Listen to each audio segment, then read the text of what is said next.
Good afternoon. Welcome to online class GPS. बच्चों आज जो है हम व्यवसायिक अध्ययन 11वीं के लिए जो था उससे पहले हमने पाँच भागों में करके एक्सप्लेन करके आपको भेज दिया गया। बच्चों आज जो है 6वें भाग में अपन पढ़ेंगे सामाजिक उद्देश्य। तो सामाजिक उद्देश्य का मतलब होता है हम समाज के लिए क्या करते हैं और क्या करना चाहिए। ठीक है बच्चों, आगे देखते हैं इसमें। व्यवसाय का सामाजिक उद्देश्य अत्यंत महत्वपूर्ण है, यह नैतिकता व मानवीय मूल्यों को परिभाषित करता है। मतलब किस प्रकार हम एक समाज का उद्देश्य धारण करते हैं। सामाजिक उद्देश्य के पीछे सेवा भावना छिपी रहती है, मतलब हम एक दूसरे से किस प्रकार सहयोग करते हैं। इससे उद्देश्य से आत्मसंतुष्टि प्राप्त होती है ना। अगला देखेंगे, व्यवसाय एक सामाजिक क्रिया है। इसमें क्रेता विक्रेता उत्पादक उपभोक्ता सेवा सभी समाज के सदस्य होते हैं, मतलब कोई ना कोई उस व्यक्ति से संबंध रहता है। अतः समाज के इन अंगों से ही व्यवसाय फलता फूलता है। अतः उचित मूल्य पर सही वस्तु प्राप्त हो या व्यवसाय का उद्देश्य होना चाहिए। मतलब जो व्यवसाय है सभी को उचित मूल्य पर और सही मात्रा में मिले, ये ध्यान हमको रखना चाहिए, है ना। ये व्यवसाय का उद्देश्य होना चाहिए, क्योंकि उचित मूल्य पर सही वस्तु को भोग से ग्राहक को आत्मसंतुष्टि मिलती है, सभी को मालूम बच्चों। क्योंकि व्यवसाय स्वयं किसी दूसरे वस्तु का उपभोक्ता है।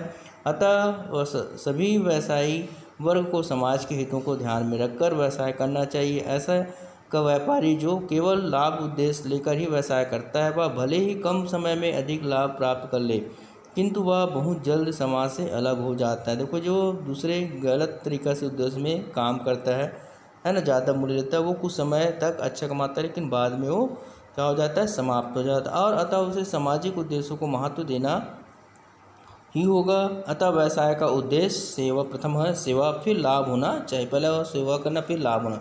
अगला देखते हैं बच्चों, यहाँ पर हेनरी फोर्ड के शब्दों में जो बोला गया है, जो व्यावसायिक सेवा के माध्यम से लाभ प्राप्त करता है वह लाभ है ना क्या है, चिरस्थायी होती है। इनका मतलब है जो है सेवा, जो व्यवसायिक सेवा के माध्यम से करता है वो हमेशा लंबे समय तक मिलते रहते हैं। आप बाकी इसमें दिया है, पढ़ सकते हो बच्चों इसमें, है ना। अब अगला देखते हैं अपन, जो है वहाँ पर बताया गया है कि व्यवसाय को निम्न सामाजिक उद्देश्य में ध्यान रखते हुए अपने व्यवसाय करना चाहिए। पहला क्या चीज़ करना चाहिए कि इसमें हम व्यवसाय कर रहे हैं तो इसका मतलब हमारा क्या होना चाहिए। तो पहला है, व्यवसाय की प्रत्येक क्रिया ग्राहकों को ध्यान में रखकर की जाना चाहिए। मतलब जो भी क्रिया ग्राहक की इच्छा क्या है ये सब चीज़ ध्यान रखना। दूसरा बताया, ग्राहक की सेवा करते हुए लाभ की इच्छा रखनी चाहिए, हम वो सेवा करें तो हमको लाभ मिले। तीसरा है, व्यवसाय करते समय शासकीय नियमों का पूर्ण पालन करना चाहिए, अर्थात करों का भुगतान समय पर करना चाहिए। मतलब जो शासकीय नियम है उनका पालन करना चाहिए और करों का भुगतान समय पर करना चाहिए। चौथा नंबर, जो वस्तु का उचित मूल्य ही लेना चाहिए, मतलब जो उसका वास्तविक रेट है उसमें ही लेना चाहिए उसका। पांचवा, जो वस्तु की पूर्ति समान रूप से बनाए रखें, मतलब कम ज़्यादा होते रहता है, लेकिन हमको ध्यान रखना है ग्राहक के माध्यम से उसको बेचना है तो हमको पूर्ति बराबर रखना चाहिए। छठवा देखें, उपभोक्ता सदैव संतुष्टि रहे, इसका ध्यान व्यवसाय को रखना चाहिए, मतलब कभी नाखुश ना हो उपभोक्ता, ये ध्यान रखना चाहिए।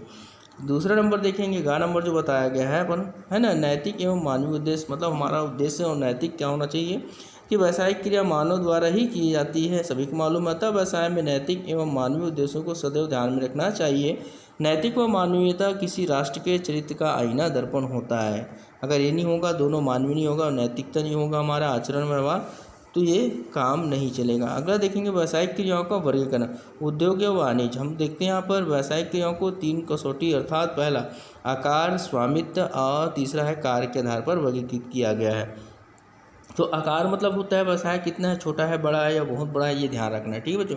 तो पहला जिसमें देखते हैं स्टार्ट में जो है आकार पर आधारित वर्गीकरण किया गया है। पहला है आकार पर आधारित व्यावसायिक फार्म को पहला लघु उद्योग, ये लघु स्तर या छोटे पैमाने, तथा दूसरा है बृहद स्तर या बड़े पैमाने के रूप में वर्गीकृत किया जाता है। भारत में लघु उद्योग या छोटे जो है वह पैमाने का उद्योग एक ऐसी इकाई के रूप में परिभाषित किया जाता है जिसमें संयंत्र और मशीनों में निवेश 1 करोड़ रुपये से अधिक नहीं होता है, मतलब 1 करोड़ ज़्यादा नहीं। यही सीमाएं लघु उद्योग व बड़े पैमाने के उद्योग के लिए पुर्जे उत्पादित करने वाले सहायक यूनिटों के लिए भी लागू होता है। अन्य सभी औद्योगिक इकाई जिसका निवेश संयंत्र और मशीनरी में 10 लाख रुपये अर्थात 1 करोड़ रुपये से अधिक होता है, वह बड़े पैमाने की इकाई मानी जाती है। लोहा एवं इस्पात, सीमेंट है ना, पेट्रोकेमिकल्स, ऑटोमोबाइल्स, मैन्युफैक्चरिंग इकाइयाँ आदि सामान्यतः बड़े पैमाने पर संगठित की जाती है। छोटे पैमाने की इकाइयों में समानता, कम पूंजी की आवश्यकता सभी को मालूम है, और वे प्राकृतिक रूप में श्रम प्रदान होती हैं।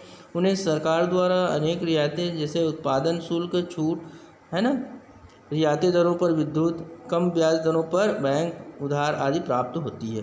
दूसरा है स्वामित्व पर आधार पर वर्गीकरण। स्वामित्व के आधार पर व्यावसायिक फर्मों को पहला सार्वजनिक और दूसरा निजी क्षेत्र में वर्गीकृत किया गया है स्वामित्व के अंतर्गत। तो ऐसे सार्वजनिक उद्यम जिनका निजी उद्यम के स्वामित्व में होता है, परंतु यदि कोई उद्यम सरकार तथा निजी उद्यमों के संयुक्त स्वामित्व होता है तो उसे संयुक्त क्षेत्र उपक्रम कहा जाता है। मतलब एक संयुक्त रूप में दोनों का, जैसे सरकार का और खुद का। सार्वजनिक क्षेत्र के उद्यम जो होता है विभागीय उपक्रम आपको देखते हैं, सरकारी कंपनी, संविधिक जो है निगम के रूप में संगठित किया जाता है। परंतु निजी क्षेत्र में एकल स्वामित्व होता है। संयुक्त हिंदू परिवार जो पढ़ेंगे बच्चों, आप पढ़े होंगे 11वीं में, अभी 11वीं में है ना, पढ़ेंगे आगे। दूसरा दिया है साझेदारी। तीसरा जो दिया है आगे, चौथा जो है संयुक्त पूंजी कंपनी तथा सहकारी समिति के रूप में गठित किया जाता है। ये जो है अपने सेम का रहता है बच्चों यहाँ पर, है ना। अगला देखते हैं यहाँ पर जो बोला गया है कार्य पर आधारित वर्गीकरण। अब कार्य के आधार पर वर्गीकरण, कार्य के आधार पर हम व्यावसायिक क्रियाओं को मोटे तौर पर 2 वर्गों में उद्योग तथा वाणिज्यिक में वर्गीकृत किया गया है, कर सकते हैं। वाणिज्यिक क्रियाओं को 2 और वर्ग में व्यापार या व्यापार के सहायक, व्यावसायिक सहायक में वर्गीकृत किया जा सकता है। यह ध्यान रखेंगे बच्चों। आपको व्यावसायिक क्रियाओं के वर्गीकरण का चार्ट नीचे दिया जा रहा है। इस प्रकार व्यावसायिक संरचना का संदर्भ में औद्योगिक तथा वाणिज्यिक उद्यम दोनों के नेटवर्क से एक व्यावसायिक उपक्रम जो उत्पादन, निष्कर्षण, विनिर्माण या रचना निर्माण से संबंधित होता है औद्योगिक उद्यम कहलाता है। इसके विपरीत एक व्यावसायिक उपक्रम जो वस्तुओं सेवाओं के विनिमय, क्रय विक्रय संबंधित होता है अथवा ऐसी क्रियाओं संबंधित होता है जो व्यापार के लिए प्रासंगिक होती है, वाणिज्य उपक्रम कहलाता है। यहाँ पर देखेंगे उद्योग, वाणिज्य। तो वाणिज्य के अंतर्गत हम देखेंगे व्यापार, व्यापार में सहायक, चित्र द्वारा आपको आधारित किया गया। अब आते हैं उद्योग के बारे में बच्चों।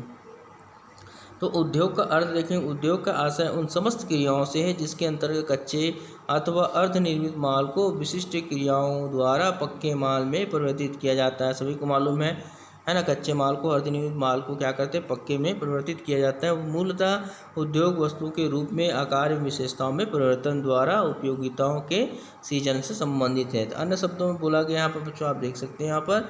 अगला देखते हैं यहाँ पर जो है एक उद्योगपति के अनुसार राष्ट्र के प्राकृतिक संसाधन में उपयोगिता को बढ़ाने वाले समस्त मानवीय एवं मशीनी क्रिया उद्योग कहलाता है। मतलब किसमें, उपयोगिता को बढ़ाने वाला प्राकृतिक साधनों को। ठीक है बच्चों। अगला देखते हैं, इस प्रकार उद्योग एक संकुचित शब्द ना होकर अत्यंत व्यापक या विस्तृत शब्द है। उद्योग का संबंध किसी एक वस्तु के उत्पादन से ना होकर समस्त वस्तुओं के उत्पादन क्रियाओं से है।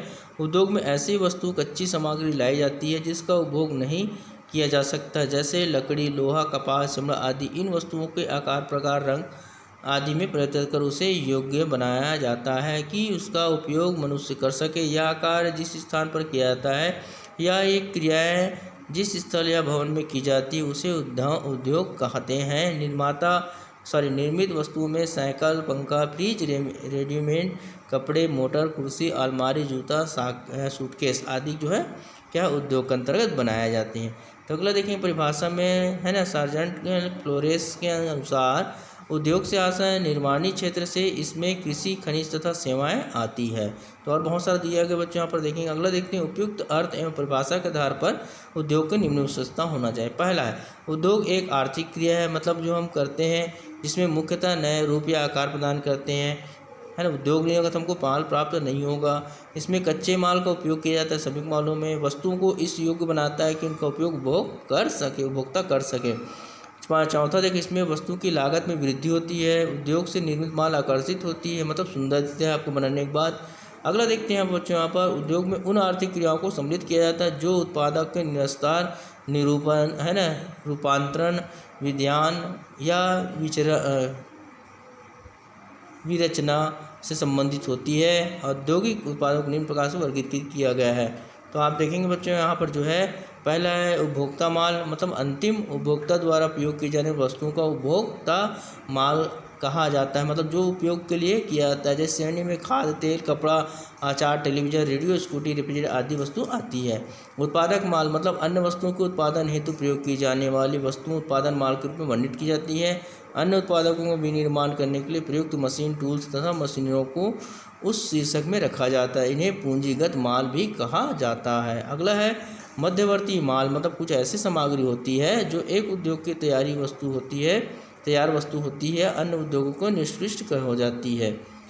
इस प्रकार की वस्तु का उदाहरण तांबा उद्योग है। बिजली के छोटे छोटे यंत्र, बिजली के केबल, बर्तन आदि बनाने में तांबा का उपयोग कच्चे माल के रूप में किया जाता है। तो ये बच्चों यहाँ पर ध्यान देंगे कि उपभोक्ता जो है दूसरा उत्पादन माल है और मध्यवर्ती। तो अगला देखेंगे बच्चों उद्योगों के प्रकार। तो आज के लिए बच्चों गुड डे है ना, आज छठवें विभाग में।